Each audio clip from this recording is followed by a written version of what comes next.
Well, we got through with our spring game last Saturday, or Saturday before last. We felt like we had a solid spring. Our coaches are out recruiting, and our players are taking finals this week, and so we've kind of went in the transition with that. Thanks, Coach. Your first question will come from Bob Holt of the Arkansas Democrat-Gazette. Hey, Gus, how you doing? Hey, Bob. Good. Hey, well, what was your take on the conference keeping the scheduling format the same? Yeah, I was for the 8 games, and of course we really enjoy our rivalry, with Georgia that we've been playing for a long time.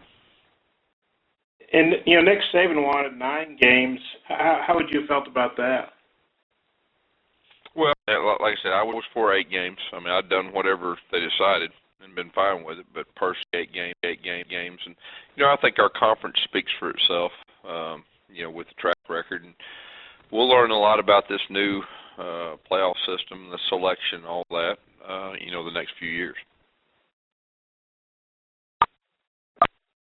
Next question comes from Alex Byington of the Opelika Auburn News. Gus, it seems like a lot of the coaches around the SEC were kind of in favor of the 6-0-2 format. Did you personally fight for that Georgia rivalry game, the 6-1-1? Well, like I said, that's a rivalry that is very important to the Auburn people and very important to the Georgia people. So when you met with Slav and the coaches in Birmingham, I guess a week or so ago, a big proponent for that. Well, like I said, I like the decision that was made to keep it like it is. Okay, thanks, Gus. Next question is from Chip Towers of the Atlanta Journal-Constitution. Yeah, Coach, obviously you got a good team coming back from a very successful year last year. What would you say was the most significant development of your spring practice session?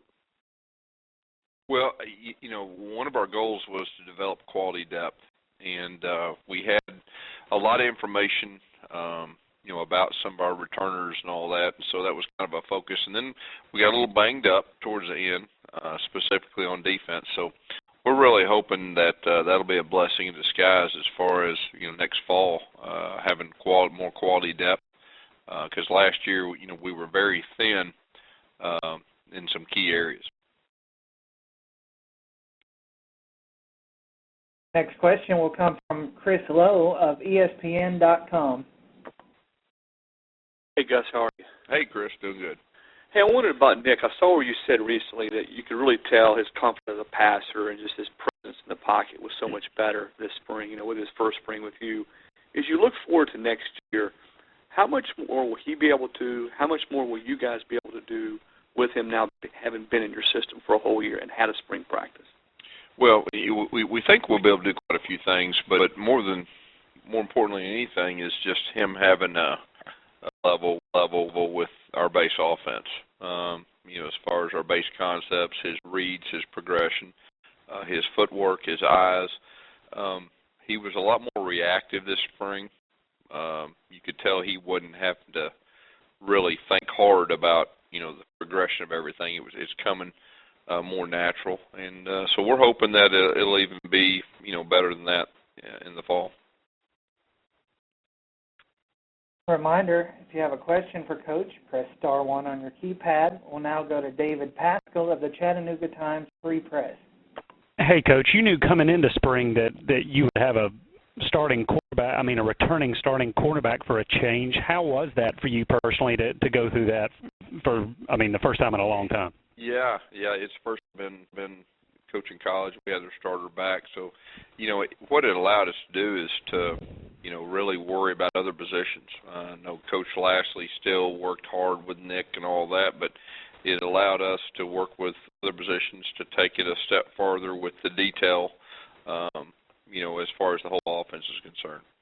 And you've been in this league long enough, whether as a head coach or assistant, considering, Murray, Manziel, McCarron, Connor Shaw, there's obviously a really good group of quarterbacks rotated out. Do you think the SEC overall may take a step back or at least maybe not provide the same offensive punch this year? Well, first of all, that was it was a big-time group of quarterbacks. I mean, there were some great quarterbacks that you just mentioned. But still, I think there's going to be quite a few, really good offenses that, they're the new quarterbacks step in and, have a lot of good players to work with. Thank you. We'll take a follow-up from Alex Byington.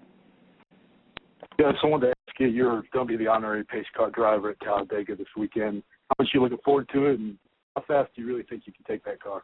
Yeah, I'm definitely looking forward to it. That's a good question. I've never been to an event, and this will be my first, but I'm looking forward to it. I think I'm going to get there early and do a little practicing, and I'm excited about it.